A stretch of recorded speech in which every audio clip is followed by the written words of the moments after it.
ओम शांति। आज 30 मई 2013 प्यारे बाबा की महावाक्य, बाबा की मुरली। बाबा कहते, मीठे बच्चे, तुम्हें अंत तक यह मीठी नॉलेज सुनते रहना है। जब तक जीना है, पढ़ना और योग सीखना है। प्रश्न, बाप के साथ साथ तुम बच्चे किस सेवा के निमित्त बने हुए हो? उत्तर, जैसे बाप सारे विश्व को लिबरेट करते हैं, सब पर ब्लिस करते हैं, पीस मेकर बन पीस स्थापन करते हैं, ऐसे तुम बच्चे भी बाप के साथ इस सेवा के निमित्त हो। तुम हो सैल्वेशन आर्मी। तुम्हें भारत के डूबे हुए बेड़े को सैल्वेज करना है। 21 जन्मों के लिए सबको संपत्तिवान बनाना है। ऐसी सेवा और कोई कर नहीं सकता। ओम शांति।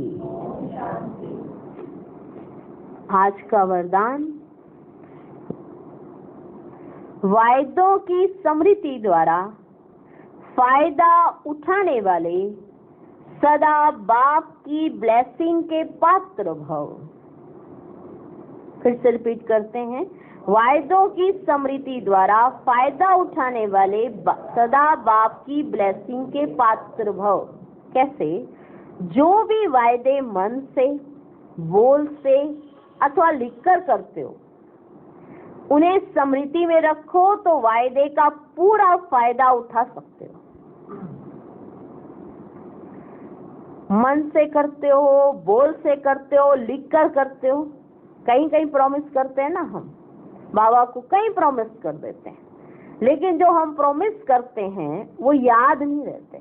जैसे आज हमने ये प्रॉमिस कर दिया, जैसे छोटे बच्चे से लगाओ, उससे को तुम झगड़ा नहीं करोगे, वो अभी प्रॉमिस कर देगा, नहीं करेंगे, और कुछ ही सेकंड के बाद वो भूल जाएगा कि मैंने ऐसा कुछ कहा था। तो फिर हम उसको क्या कहते हैं कि अपना प्रॉमिस तुम याद तो रखा करो। अगर तुम्हें याद रहेगा अपना प्रॉमिस, तो उसमें तुम्हें मदद भी मिलेगी। जब तुम गलती करने लगोगे, तुम्हें तुम्हारा प्रॉमिस याद आ जाएगा। ऐसे ही बच्चों को सिखाया जाता है ना। अब किसी बच्चे को चोरी करने की आदत हो, तो आपने उससे प्रॉमिस ले लिया, कहा कि चोरी करना पाप है, ये तुम याद रखना, प्रॉमिस। वो भी उसने भी प्रॉमिस किया, मम्मी पापा आगे से मैं चोरी नहीं करूंगी। कुछ ही सेकंड, कुछ ही मिनटों के बाद उसने फिर से चोरी। तो जब भी डांट लगाएंगे तो यही कहा जाएगा, अपने प्रॉमिस को याद तो रख।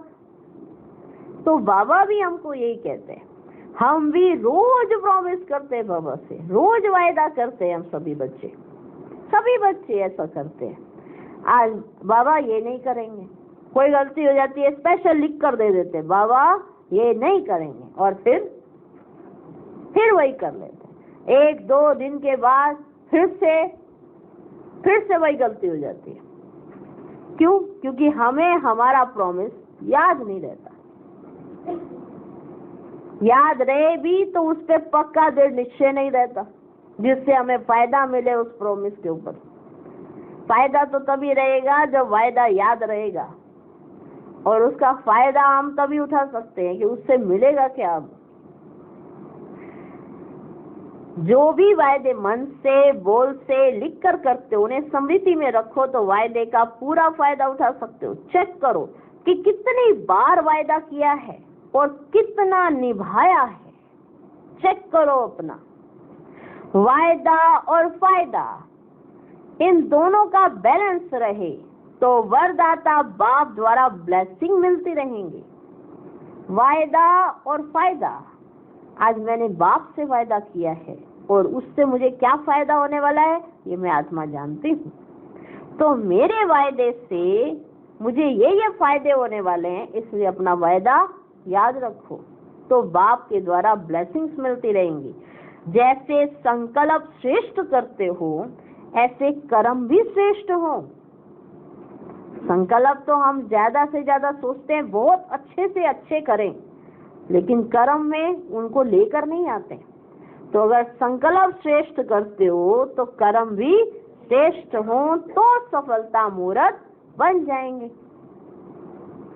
स्लोगन, स्वयं को ऐसा दिव्य आईना बनाओ जिसमें बाप ही दिखाई दे, जिसमें बाप ही दिखाई दे, तब कहेंगे सच्ची सेवा। स्पष्ट हो गया होगा। ये स्लोगन आज की मुरली परमान उसको स्पष्ट करता है कि हमें बाप का शो करना है।